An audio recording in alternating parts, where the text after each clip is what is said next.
This video is brought to you by Squarespace. Stick around to the end of the video for a special offer they're making available through my channel. Alright, Persona 5 Strikers. I've played about 6 hours of it now, clearing the first of 6 jails, which are basically akin to palaces. I've taken down the first boss, got to grips with all the major systems, and I'm here to tell you what the deal is. Now, the first thing I'll say is I'm going to avoid spoilers here. I'm going to give you the gist of the story without giving away anything important. I'm not going to show you the final boss for the jail since it's pretty cool and you should see it for yourself rather than having it spoiled in a YouTube video. So, what is Persona 5 Strikers? Well, if you've seen gameplay, you're probably thinking that it's just Dynasty Warriors with a Persona skin. I certainly got that vibe looking at the trailers. I was like, this is just a branding thing to shift some units with a fun but simple spin-off game, like that Persona dancing game.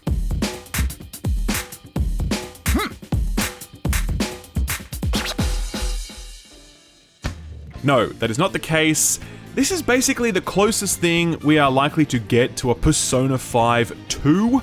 And I really wasn't ready for that. Persona 5 Strikers is set after the events of Persona 5, not Persona 5 Royal. There are references to Royal in there, but in terms of where this story picks up and continues from, it's Persona 5.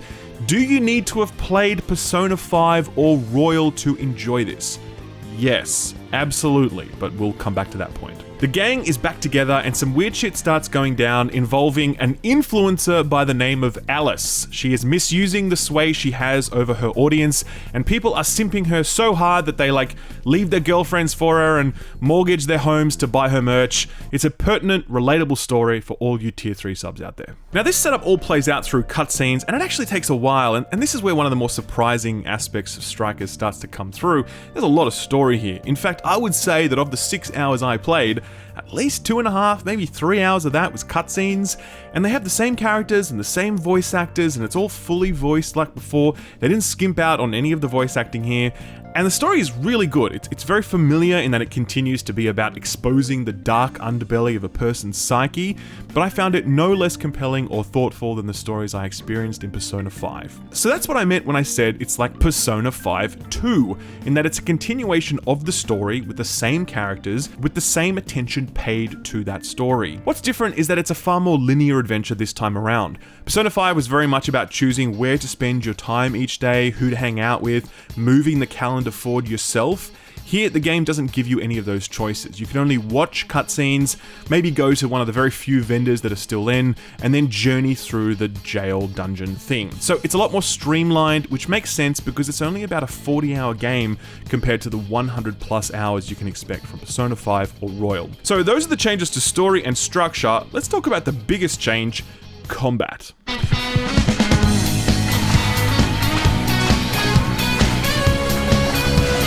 You might be looking at this footage and thinking, that's just Dynasty Warriors. Well, I'm pleased to tell you that it's not. Not that there's anything wrong with Dynasty Warriors, by the way, I just don't really like that style of gameplay. Persona 5 Strikers actually feels far closer to Final Fantasy VII Remake than it does Dynasty Warriors, and I'll explain why. So combat is built around a basic attack, a special attack, the ability to cast spells through your persona, as well as a number of situation-based mechanics that allow you to exploit enemy weaknesses, chain together combos, or dynamically switch between team members. There are a lot of enemies on screen at any point in time, but most of these are fodder, which means you can carve through them with your basic attacks and they'll crumple like tissue paper.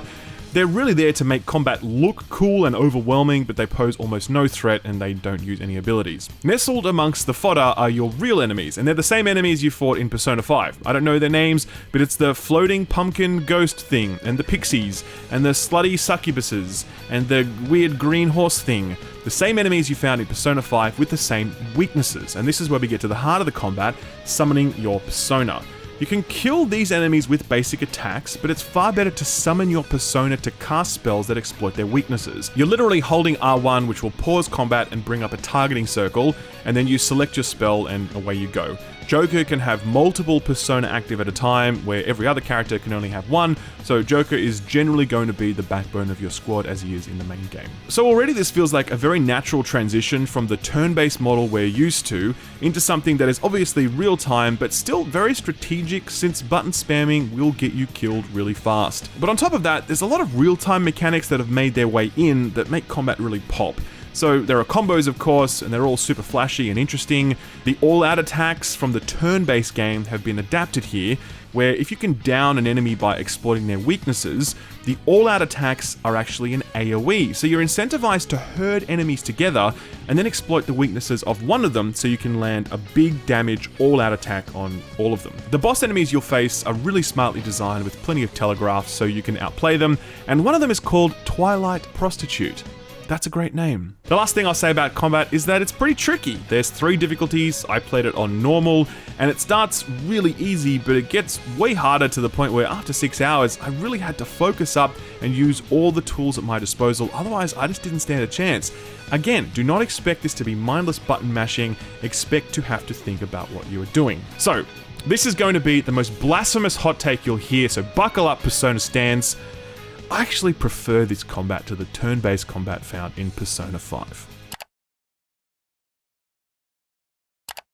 At this point, I'm just not a fan of JRPG turn-based combat. Like, it's fine, I don't hate it, but I just find that I'm far more drawn to real-time JRPG combat, like in Xenoblade or Ni no Kuni, the Final Fantasy VII Remake, all games that I really enjoyed in large part because of the combat.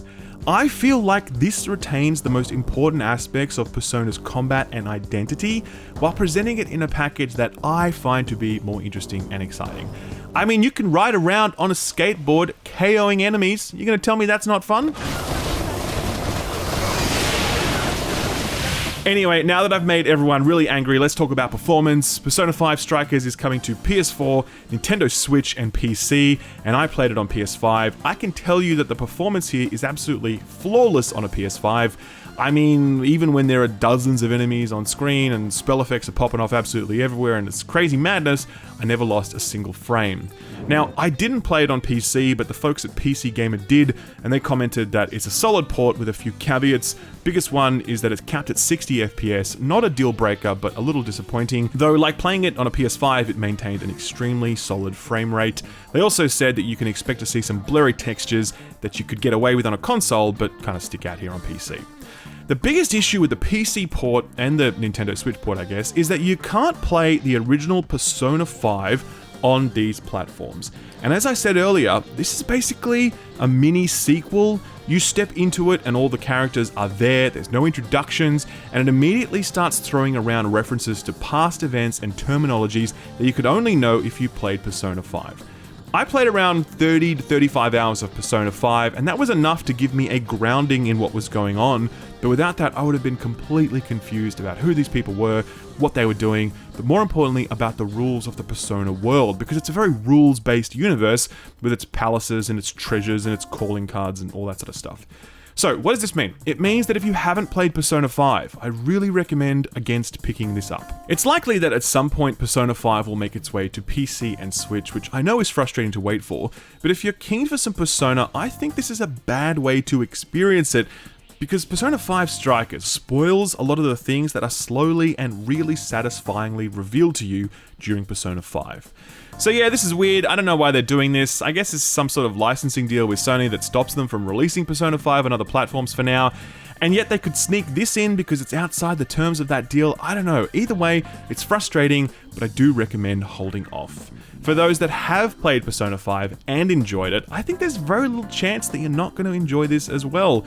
My 6 hours with it was fantastic. I was so impressed by how authentic it felt, how much effort had gone into it, how many of the critical systems and mechanics were carried over from Persona 5, and in particular, I love the combat. As I said, I preferred it to the turn-based combat, as controversial as that is. It's not button spammy filler, it's actually quite strategic, and it looks cool, and it's fun. This video is brought to you by friend of the channel, Squarespace, and if you haven't checked them out yet, then you totally should. Personally, I took what I love doing and was able to turn it into something I made money from, but I had YouTube to help me do that since I wanted to upload videos. But what if I wanted to sell custom art, or plants, or clothing, or exercise equipment, or whatever. For that, I'd need a website, and there's no better tool for building a website than Squarespace.